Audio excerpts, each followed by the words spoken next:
Fyrrverandi vígslubiskup í Skálholti er til rannsóknar hjá lögreglu vegna meints kynferðisbrots.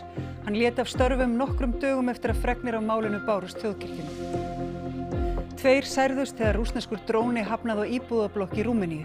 Herinn þar hefur áhyggjur af öryggi fólks nærri landamærunum að Úkraínu.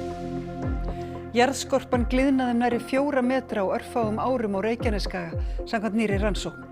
Mesta gliðnunin varð 10. nóvember 2023, alltaf 2,5 metri. Undirbúningur þjóðaratkvæðagreiðslunnar aðildarviðræður við ESB er kominn af stað. Hagsmunasamtök sem ýmist eru með eða á móti aðild takast á athygli þjóðarinnar. Fágætur steinkross og mannvistarleifar frá 10. öld er meðal þess sem fundist hefur við fornleifarannsókn í Árbæ. Fornleifafræðingur segir af nógu að taka.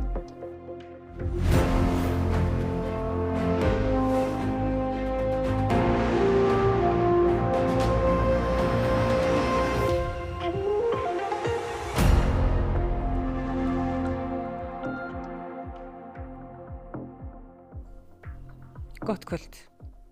Lögreglan á Suðurlandi hefur til rannsóknar meint kynferðisbrot Kristjáns Björnssonar, fyrrum vígslubiskups í Skálholti. Vígslubiskup er næst æðsta embætti þjóðkirkjunnar á eftir biskupi Íslands. Kristján lét af störfum 5 dögum eftir að þjóðkirkjan frétti af málinu. Meint brot átti sér stað í Skálholti í ágúst á síðasta ári og beindist gegn konu sem tengist Kristjáni fjölskylduböndum. Þetta herma heimildir fréttastofu. Konan kærði Kristján til lögreglu í september. Lögreglan á Suðurlandi hefur málið til rannsóknar.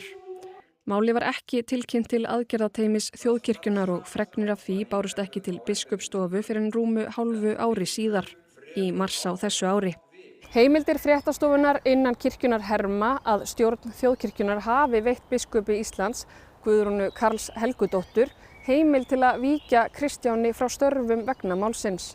Það kom hins vegar ekki til þess.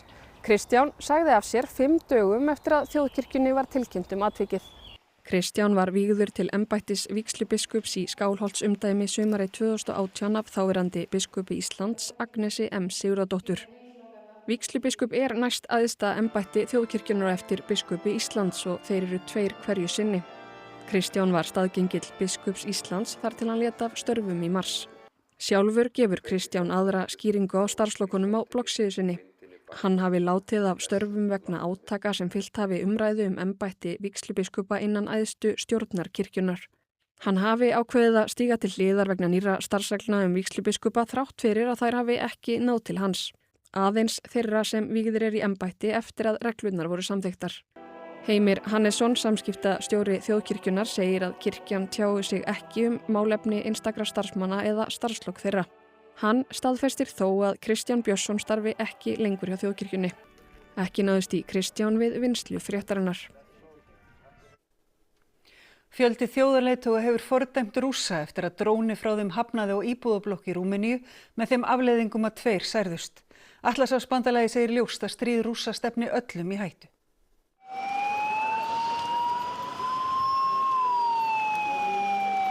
Atviki var laust fyrir klukkan 2 í nótt að staðartíma í þorpinu Galati. Rússar gerðu drónaárásir á Úkraínu en 1 drónanna fór inn í rúmenska lofthelgi og skall á 10 hæða fjölbýlishúsi áður en hernum gafst ráðrúm til að skjóta hann niður. Drónin sprakk og það kviknaði í húsinu. M-a trezit alertul și s-a auzit și drona cum venea. Se pare că era în picaj și intră prin tavan, se pare. 2 slösuðust þó ekki lífshættulega. Þetta er í fyrsta sinn sem íbúðabygging utan Úkraínu verður fyrir rússneskri árás í þessu 4 ára stríði Rússa í Úkraínu. Talsverðar skemmdir urðu á efsta hluta hússins. Rússneskur ræðismaður í héraðinu hefur verið rekinn úr landi vegna árásarinnar. Herinn segir þetta sýna að stríð Rússa gegn Úkraínu hafi áhrif á alla Evrópu. Herinn og stjórnvöld í Rúmeníu hafa áhyggjur af öryggi íbúa Galati og annarra sem búa nærri landamærunum að Úkraínu. Cu siguranță nu pot fi liniștiți în perioada următoare, atât timp cât acest război nejustificat al Rusiei, al Federației Ruse împotriva Ucrainei va continua. Întreaga responsabilitate pentru acest incident revine Rusiei, o țară care duce un război de agresiune de mai bine de 4 ani împotriva Ucrainei. Leiðtogar víða heim hafa fordæmt árásina. Ursula von der Leyen, forseti framkvæmdastjórnar Evrópusambandsins, segir árásarstríð Rússa hafa farið yfir enn ein mörkin og að verið sé að undirbúa 21. pakkan af viðskiptaþvingunum.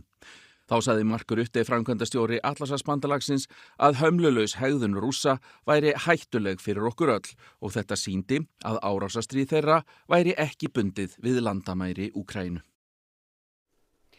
Vinna við þjóðaratkvæðagreiðsluna ESB-viðræður hafin eftir að þingsályktunartillaga utanríkisráðherra var samþykkt í gær.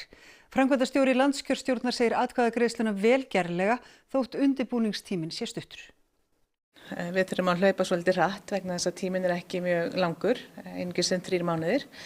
Þannig að við setjum niður bara okkar áætlanir og tímalínur og hefjum standa. Landskjörstjórn ber samkvæmt kosningalögum að undirbúa kynningarefni fyrir atkvæðagreiðsluna þar sem ríkjandi sjónarmið eru kynnt. Ástríður segir undirbúning á því þegar hafin. Og við leggjum allt kapp á það að kynningarefni verði tilbúið tímanlega svo kjósendur geti kynnt sér málefnið frá öllum hliðum. Gert ráð fyrir 130 kjörstöðum á kjördag og að kosning utan kjörfundar hefjist 4 vikum fyrir kjördag. Og það má í raun segja að framkvæmd þjóðaratkvæðagreiðslu sé með svipuðum hætti og framkvæmd forsetakosninga. Þannig að fólk getur ímyndað sér það. Það verða 6 kjördæmi þar sem að talning atkvæða fer fram. Það verður þetta kosið bara í öllum sveitarfélögum eins og við almennar kosningar. Eins og verið hefur og við erum nú góðir í þjálfun því að það er nýbúið að halda sveitarstjórnarkosningar.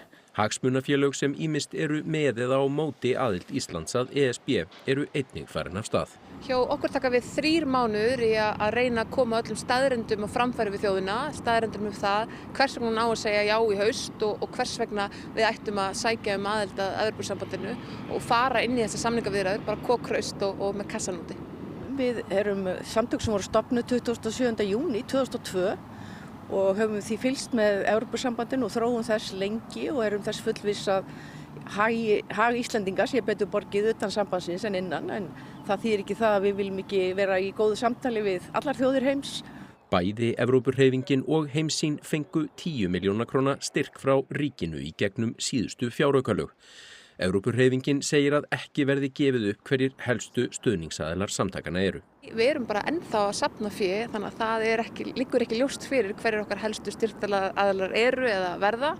En svo eru frjáls félagasamtök eins og Evrópuhreyfingin undan þeim ársreikningaskilum og undan þeim, við erum ekki stjórnmálaflokkur, þannig að það verður raun og veru ekki gefið upp, en þeir eru íslenskir. Njótið þið styrkja einhvers staðar annars staðar frá? Nei, ekki ennþá allavega, það er öllum frjálst að styrkja okkur. En við erum hvergi áskrifundur að neinum styrkjum eða slíku, þannig að þetta er bara fyrst og fremst almanna framlög og svo er þetta bara endalaus sjálfboðavinna. Kostnaður þess að hafa krónu sem sjálfstæðan gjaldmiðil er talinn verulegur. Hann sé líklega meiri en ábatinn. Þetta kemur fram í skýrslu sérfræðingahóps sem skipaður var af fjármálaráðherra til að greina valkosti Íslands í gjaldmiðilsmálum. Niðurstöður skýrslunar eru að kostnaður Íslands að því að halda úti sjálfstæðum gjaldmiðli er mjög mikill og verulegir gallar á núverandi fyrirkomulagi og mat skýrsluhöfunda er að það væri mjög vænlegur kostur fyrir Ísland að taka upp evru ef við veljum að ganga inn í Evrópusambandið sem er jú eina leiðin til þess að taka upp þann gjaldmiðil. Og fyrst og fremst held ég bara sé mikilvægt að við spyrjum þessara spurninga. Það er jú þannig að framtíð íslensku þjóðarinnar, afkoma hagkerfisins til lengri tíma litið er háð því að við tökum skynsamlegar ákvarðanir í peningamálum og þetta er innlegg í þá umræðu. Evrópusambandið ætlar að losa samtals meir en 16 milljarða evra styrki til Ungverjalands ef ný stjórnvöld þar gera nauðsynlegar umbætur og stjórnarfari sem lengi hefur verið kallað eftir. Þetta var tilkynnt í Brussel í dag eftir að Peter Magyar, nýr forsætisráðherra Ungverjalands, hitti Ursulu von der Leyen, forseta framkvæmdastjórnar Evrópusambandsins. My first point is on structural reforms for Hungary. They are much needed to fight corruption and state capture in Hungary. They also unlock billions of euros funding frozen over the last years. You know, we just started the negotiations 5 weeks ago, and now we are here. Just after 3 weeks, the new Hungarian government was formed, and we have achieved already a historic breakthrough an agreement, really important for the Hungarian people, for my beloved country, Hungary. Þessi tíðindi hér í Brussel marka mögulega endalókin á deilum sem hafa staðið í 4 ár milli framkvæmdastjórnar Evrópusambandsins og fyrrverandi stjórnvalda í Ungverjalandi. Þessum styrkjum var haldið tilbaka vegna þess að framkvæmdastjórnin taldi að stjórnvöld í Ungverjalandi væru ekki að fara eftir þeim reglum og viðmiðum sem að aðildarríki Evrópusambandsins hafa komið sér saman til dæmis hvað varðar sjálfstæði réttarkerfisins og sjálfstæði fjölmiðla, auk þróunarmála í fjölda annara málaflokka í Ungverjalandi. Þetta líka pólitískur sigur fyrir Pétur Magyar, nýjan forsætisráðherra Ungverjalands. Hann talaði fátt annað í kosningabaráttunni en að ná tilbaka þessum peningum og bæta samskiptin við Brussel. Magyar sagði reyndar á blaðamannafundi hér í Brussel í dag að það væri engin tenging á milli þessarar ákvörðunar og mögulegar ákvörðunum að Ungverjar myndi ekki lengur standa í vegi fyrir aðildarviðræðum Úkraínu við Evrópusambandsins. Það kannski lögformlega rétt en það ljóslega tenging á milli. Hingað heim. Umbrotunum á Reykjanesskaga má líkja við teygju sem brast, segir prófessor í eldfjallafræði. Ný rannsókn stórt skref í átt að því að geta spáð fyrir náttúruvá. Ný alþjóðleg rannsókn sem vísindamenn við Háskóla Íslands unnu að varpa ljós á hvernig samspil jarðskjálfta, sprungumyndunar og eldgosa á flekamótum Íslands hefur áhrif á umbrotin á Reykjanesi. Þegar umbroti byrjuðu 10. nóvember á Sundhnúkareininni að þá hófst svo hrina með skjálftum sem voru fyrst og fremst sniðgengisskjálftar, þar sem að hreyfingin lárétt samhliða brotin sem á milli. Og þessi skjálftar virðast hafa komið öll af stað í þessar hrinu. Rannsóknin sýndi að í kjölfarið var gliðnun og við það mynduðust sprungur. Kemur smá kvika inn í sprungurnar en ekkert gos upp á yfirborð og svo kom hvert gos á fætur öðru. Þorvaldur segir niðurstöðurnar benda til þess að megin orsök umbrotana sé stöðug gliðnun flekaskilana undir Íslandi og hún umtalsverð. Það sem var mest það byrja 4 metrar og af því voru 2,5 metri sem hreyfðist í Grindavík 10. nóvember 2023. Þessi öfl í stöðugri vinnslu, þau eru alltaf að teygja á flekamótunum. Það sem gerist á þessum tímabilum sem engin eldgos, þessum 800 árum sem voru frá því að gosin stoppuðu síðast og svo byrjaði aftur núna, þá það að teygja á þessum flekamótum og þú heldur alltaf að teygja og þegar þú komin svona undir 800 árum þá ertu búin að teygja eins mikið eins og raun og veru mögulega getur. Þannig við getum bara í mjög einföldu máli sagt að teygjan brast. Við getum gert það, teygjan brast. Gætu þessar niðurstöður skipt máli til dæmis varðandi að spá fyrir eldgos eða aðra náttúruvá? Þetta skiptir náttúrulega máli hvernig við skiljum atburðina líka, en þetta stórt skref í áttina. Þessi skilningu sem við erum búin að ná í þessum eldsumbroti stórt skref í áttina til þess að geta spáð fyrir atburði framtíðar. Hvert hitametið í maímánuði og fætur öðru hefur fallið í Evrópu undanfarna daga. Á þriðjudaginn mældist 30,6 stiga hiti á Írlandi og 35,1 stig í Bretlandi, daginn eftir að hitametið hafði verið slegið 2 gráður. Á miðvikudag var metið slegið í Austurríki og Luxemborg þar sem hitinn mældist í kringum 33 stig. Og í gær mældist tæplega 38 stiga hiti í Frakklandi og rúmlega 40 stiga hiti í Portúgal. Í dag hefur rauð veðurviðvörun verið í gildi á Ítalíu vegna hita og fólk hefur áhyggjur af því hvernig sumarið verður fyrst það orðið svona heitt strax í maí. Abbastanza perché diciamo che luglio è molto caldo come mese, quindi partire già con questo piede da maggio è un po' preoccupante. Meðalhitinn hefur mælst tæpum 2 stigum yfir meðaltali á Ítalíu sem óvenju mikið. Þá hafa appelsínugular viðvaranir vegna hita verið í gildi víða Frakkland, meðal annars í París, þar sem óvenju lítið hefur verið ferðamenn við Eiffelturnin. Quite hot, it's really hot today. It's been nice, but my kids are actually struggling with it. Heimamenn bregða jafnvel á það ráð að fara í bíó til að flýja hitan. On va tellement être bien là pendant 2 heures. Et lorsqu'on va sortir, on va foncer pour manger une glace déjà. Spár gera ráð fyrir að það drægi úr hitanum helgina. Það annað upp á teningnum hér heima því hálka, snjóþekja eða krapi á fjallvegum austanlands og gul viðvörun í gildi fram á kvöld. Bændur í kornrækt segjast vongóðir að uppskeran sleppi, hretið sé ekki eins slæmt og undanfarin 2 ár. Sauðfjárbændur norðan og austan til hafa orðið að koma lambfé í skjól undan snjókomu en flestir virðast hafa haldið fjárstofnum sínum nærri þegar ljóst var orðið í hvað stefndi. Þeir sem ætla sér yfir fjallvegi norðaustan og austanlands í kvöld ætti að fylgjast vel með færðinni sem getur verið varasöm á sumardekkjunum. Dómsmálaráðherra segir enn óútfært hvaða lögregluembætti verða sameinuð þegar þeim verður fækkað úr 9 í 4 eða 5. Ráðherra boðaði þessar breytingar í gær. Í dag fundaði hún með lögreglumönnum á Austurlandi. Það var fyrsti fundurinn á hringferðum landið til að kynna áformin. Við ætlum ekki að fara í sameiningafasa þar sem að höfuðborgin bendir á landsbyggðir og segir nú farið þið úr sameinið. Höfuðborgarsvæðið og suðvesturhornið ekki undanskilið.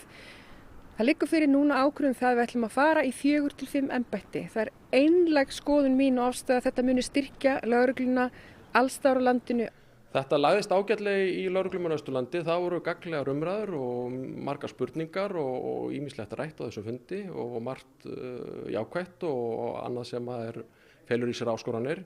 Stórfelldum fíkniefnamálum sem hafa komið upp á landamærunum á Seyðisfirði hefur fjölgað mikið síðustu misseri. Í mars fundust 43 kíló af kókaíni í bíl sem kom til landsins með Norrænu.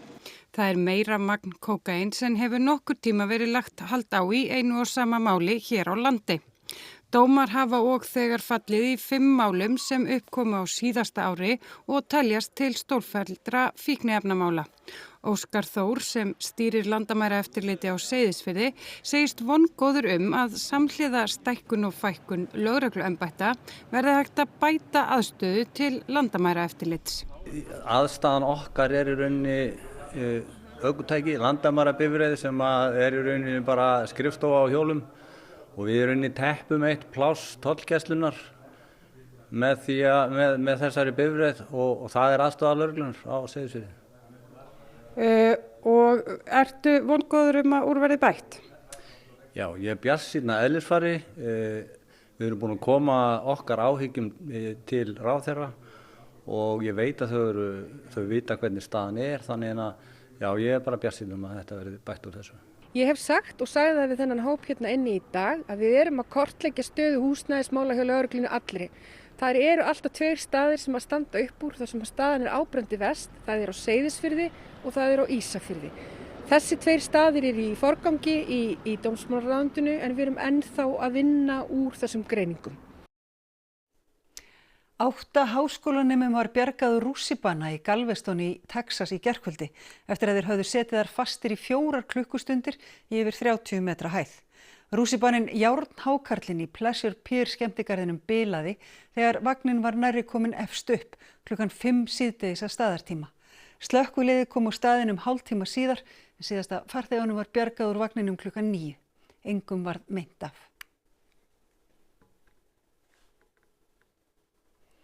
Og þá víkur sögunni niður í Hörpu, þar sem Sinfóníuhljómsveit Íslands ásamt fjölda kóra flytur 8. sinfóníu Mahlers í kvöld. Verkið eitt það stærsta í tónlistarsögunni og það verða rúmlega 350 flytjendur á sviðinu þegar mest lætur. Ragnar Jón Hrólfsson, fréttamaður, þú ert staddur í Hörpu. Hvernig andrúmsloftið? Jú, herðu, það vissulega þrungið en hérna allt að verða tilbúið en tónleikarnir hefjast klukkan 7:30 innan skams. En hérna hjá mér Guðni Tómasson, framkvæmdastjóri Sinfóníuhljómsveitar Íslands. Segðu mig Guðni, hvað gerir þetta verk svona sérstakt? Það held ég aðalega þessi miklu kraftar sem á sviðinu. Við erum með risastóra hljómsveit, allir sé ekki 120 manns í hljómsveitinni. Það 250 manna kór og 8 einsöngvarar.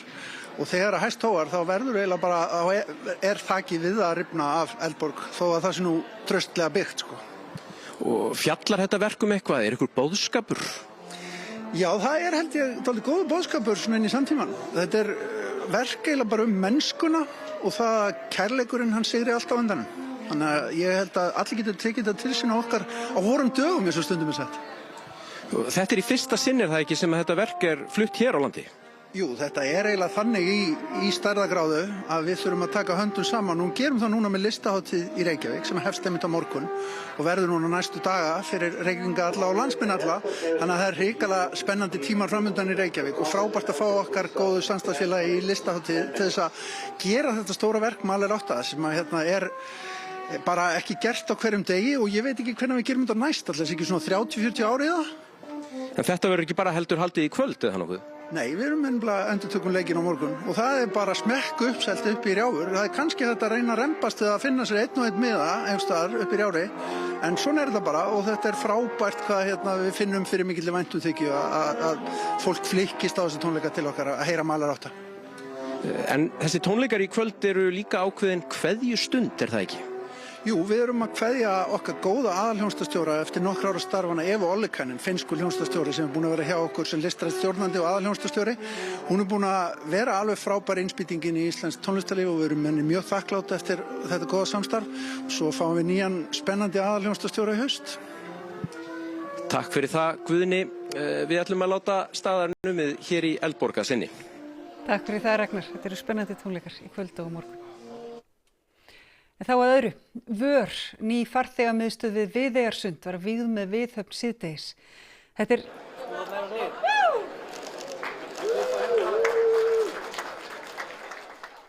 er fyrsta farþegamiðstöðin í Reykjavík í 60 ár frá því að BSI var opnuð árið 1965.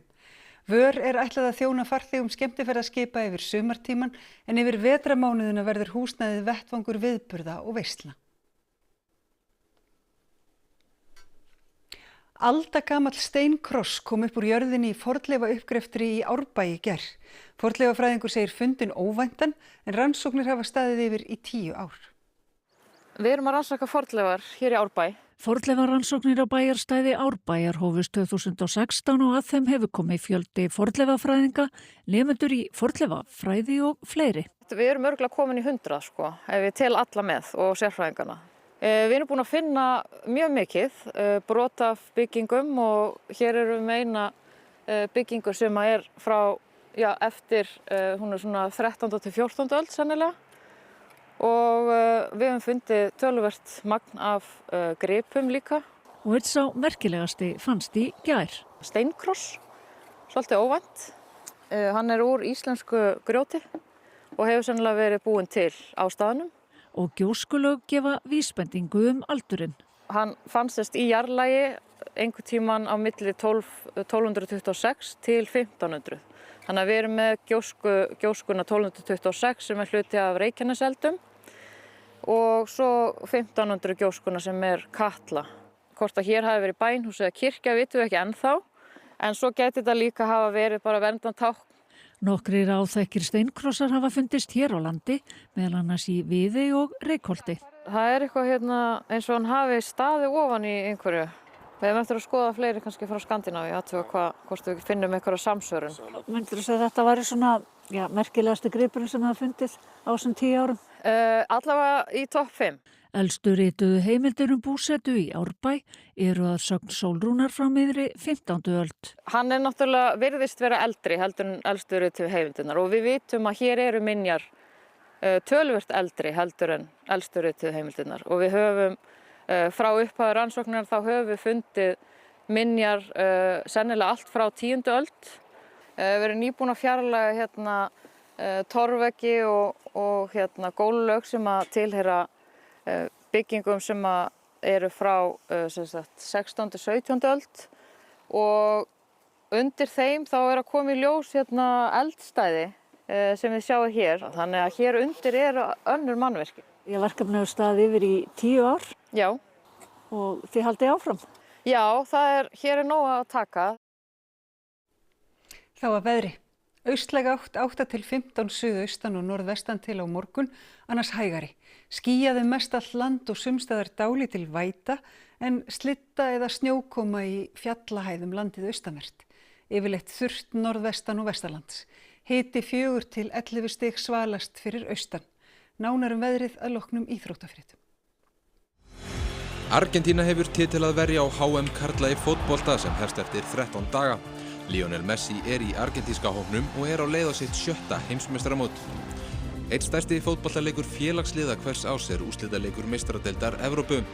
Karlalið Arsenal getur á morgun unnið keppnina í fyrsta skipti en þarf þá að sigra ríkjandi meistara PSG. Og við heyrum fjármálaráðherra sem segir tímalínu þjóðarhallarinnar enn standast. Í íþróttum hér eftir augnablik. Þá skulum við renna yfir það helsta í þessum fréttatíma. Fyrrverandi vígslubiskup í Skálholti til rannsóknar hjá lögreglu vegna meints kynferðisbrots. Hann lét af störfum nokkrum dögum eftir að fregnir af málinu bárust þjóðkirkjunni. 2 særðust þegar rússneskur dróni hafnaði á íbúðablokk í Rúmeníu. Herinn þar hefur áhyggjur af öryggi fólks nærri landamærunum að Úkraínu. Jarðskorpan gliðnaði nærri 4 metra á örfáum árum á Reykjanesskaga, samkvæmt nýrri rannsókn. Mesta gliðnunin var 10. nóvember 2023, alltaf 2,5 metri. Undirbúningur þjóðaratkvæðagreiðslunnar aðildarviðræður við ESB kominn af stað. Hagsmunasamtök sem ýmist eru með eða á móti aðild takast á athygli þjóðarinnar. Fágætur steinkross og mannvistarleifar frá 10. öld meðal þess sem fundist hefur við fornleifarannsóknir í Árbæ. Fornleifafræðingur segir af nógu að taka. Þessum fréttatími að ljúka, það komið að íþróttum og veðri. Næsti fréttatími í útvarpinu klukkan 10 í kvöld og nýjustu fréttir má finna á ruv.is allan sólarhringinn. Við á fréttastofunni þökkum ykkur samfylgdina þar sem af þessum degi. Njótið helgarinnar og verið sæl.